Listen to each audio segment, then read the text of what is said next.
Berikut dibawakan kepada anda semua 8 kisah seram pendek urban legend yang menghantui setiap pelajar di asrama.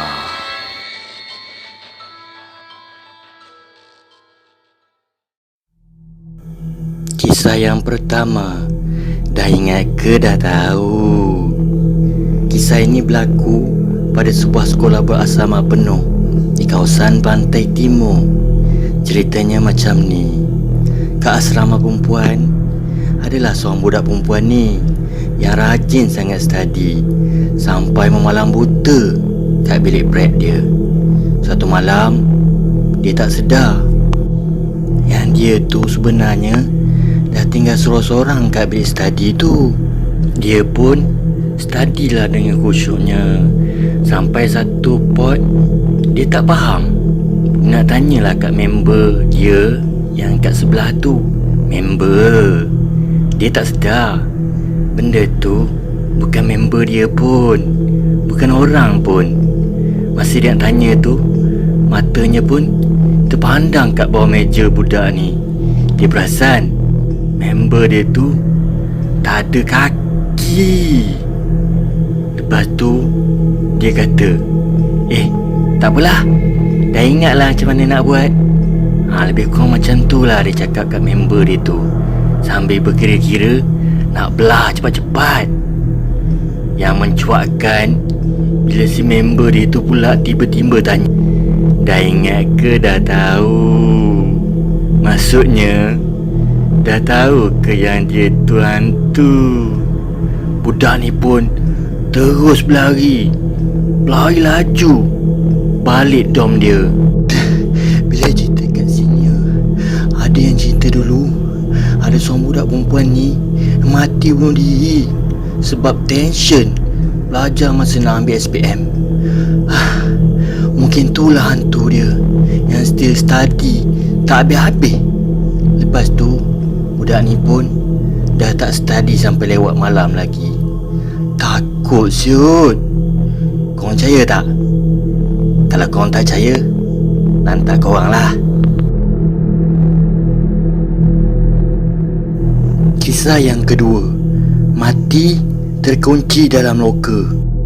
Kisah ni bermula katanya ada seorang pelajar lelaki cuba ponteng solat Jumaat.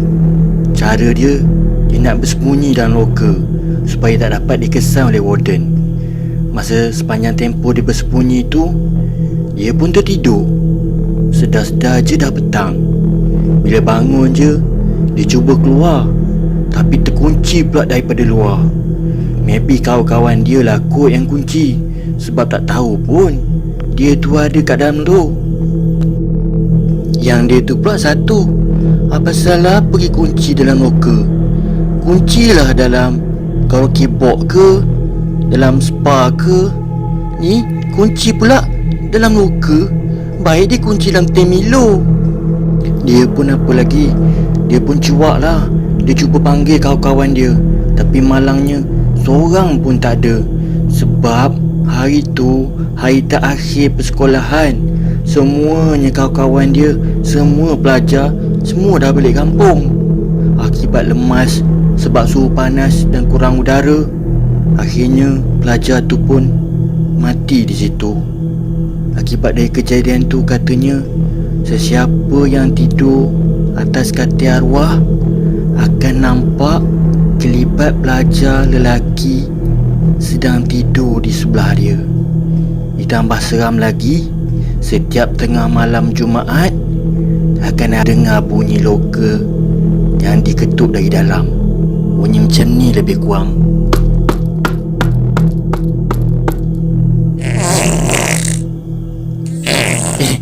Itu dah bunyi kentut tu kan? Ni mesti Semek, tak ada orang lain lah ni. Semek, ikut kentut kan? Ini pula kisah yang ketiga. 1 dah tidur, 2 dah tidur, 3 dah tidur, 4 tak tidur lagi. Hari tu saya mula kenal dengan Julia. Kami mula rapat sebab masing-masing takut nak pergi tandas malam-malam. Kami saling menemani bila nak terkencing malam-malam. Pada mulanya, kami berdua memang tak percayalah dengan cerita-cerita hantu senior. Sebab sebelum saya mendaftarkan diri di asrama, abang saya dah beritahu awal supaya jangan dengar sangat cerita-cerita hantu ni. Nak jadikan cerita, adalah satu hari ni saya memang tak boleh nak lelapkan mata. Katil Julia ni sebelah saya je. Saya nampak Julia ni dah tidur nyenyak dah. Yang lain pun dah tidur juga. Saya tengok jam, pukul 2 pagi. Saya pun cubalah nak lelapkan mata, tapi tak boleh. Menyampah betul dengan mata saya ni. Malam macam ni lah dia nak buat hal tak pernah tutup pula.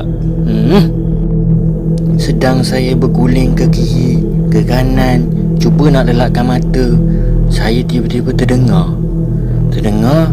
macam ada orang buka tingkap bilik saya. Tingkap tu betul-betul depan katil saya. Saya boleh nampak tingkap tu sebab semua katil dah disusun menghadap ke tingkap tu. Katil saya ni pula katil yang keempat dari dinding. Apa-apa lagi masa tu, sehinggalah saya terdengar suara 1, 2, 3. Lepas saya dengar suara tu, saya pun terus teringat cerita senior masa mula-mula saya mendaftar kat asrama. Saya mula meremang satu badan. Saya dengar lagi 1 dah tidur, 2 dah tidur, 3 dah tidur, 4 tak tidur lagi. Saya pun makin tak sedap hati. Memang saya lah yang kata di keempat dari dinding. Saya pun mula baca semua surah-surah yang saya hafal dalam keadaan sebutan yang berterabur. Benda tu mengira lagi. 1 kan dah tidur, 2 kan dah tidur, 3 kan dah tidur, 4 kenapa tak tidur lagi?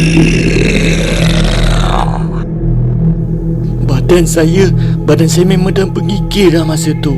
Saya cuba panggil Julia dalam suara yang tergetar-getar. Julia. Tapi apa yang membuatkan saya makin menggigil dan menangis bila saya dengar benda tu cakap, Julia dah tidur. disertakan pula dengan hilai yang ketawa yang sangat kuat. Saya pun teruslah saya menjerit. Pergi.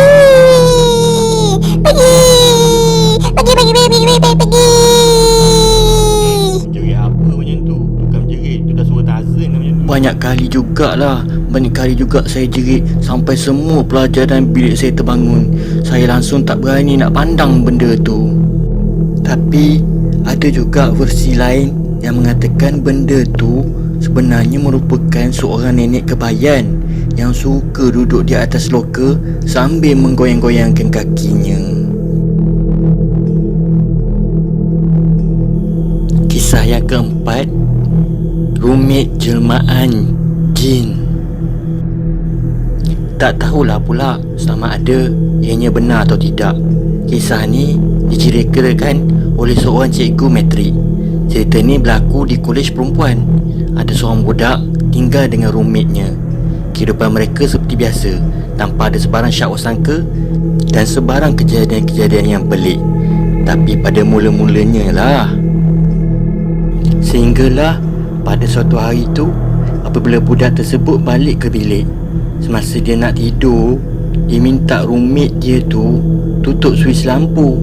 Dengan selamba, rumit dia menghulurkan tangannya yang panjang macam dalam cerita nak dan terus menekan suis lampu. Bila dia melihatkan perkara tersebut, budak tu pun apa lagi, terus lari keluar daripada bilik. Bila diceritakan kepada orang lain, mereka pun semua bergegas ke bilik dia dan mendapati dia sebenarnya hanya pun tinggal seorang diri saja, tanpa rumit, kerana katil dan almari sebelahnya pun sebenarnya kosong. Keesokannya, bila dibuat pertanyaan di pejabat kolej, mereka mendapati tiada nama yang disebutkan tingkah dalam tersebut. Malah nama tersebut pun tak pernah wujud sama sekali. Rupa-rupanya selama ni sudah satu semesta dia tinggal dengan hantu ataupun jin. Tak kisahlah nak panggil apa pun. Lepas tu cikgu dia berpesan kalau boleh nanti bila balik ke bilik, cuba cek roommate betul-betul sama ada orang ke, hantu ke ataupun jebon.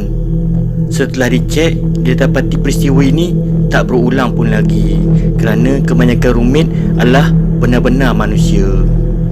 Kisah ni dikatakan berlaku di dirahsiakan tahu.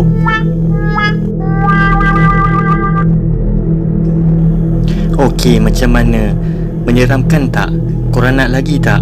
Kalau korang nak lagi, pastikan korang lanjutkan dengan part yang kedua. Okey, nanti tunggu dekat part yang kedua ya.